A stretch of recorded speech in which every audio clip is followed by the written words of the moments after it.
Friends, எப்படி இருக்கீங்க? நல்லா இருக்கீங்களா? இன்னைக்கு ப்ரேயர் பண்ணீங்களா?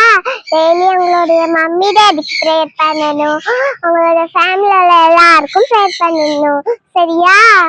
அதே மாதிரி உங்களுடைய மிஸ்ஸுக்கு ப்ரேயர் பண்ணணும், உங்களுடைய ஃப்ரெண்ட்ஸுக்கும் ப்ரேயர் பண்ணணும், சரியா?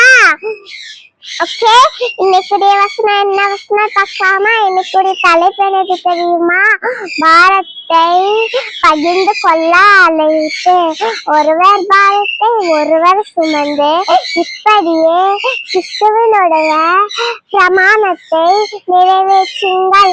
கலாத்தியர் 6ஆம் அதிகாரம் 2ஆம் வசனம். இன்னைக்கு இந்த வசனத்தை படிச்சுங்க. இந்த வீடியோ உங்களுக்கு பிடிச்சிருந்தா மறக்காம உங்களோட எல்லா ஃபேமிலிஸ்க்கும் ஷேர் பண்ணுங்க. Bye bye. See you again.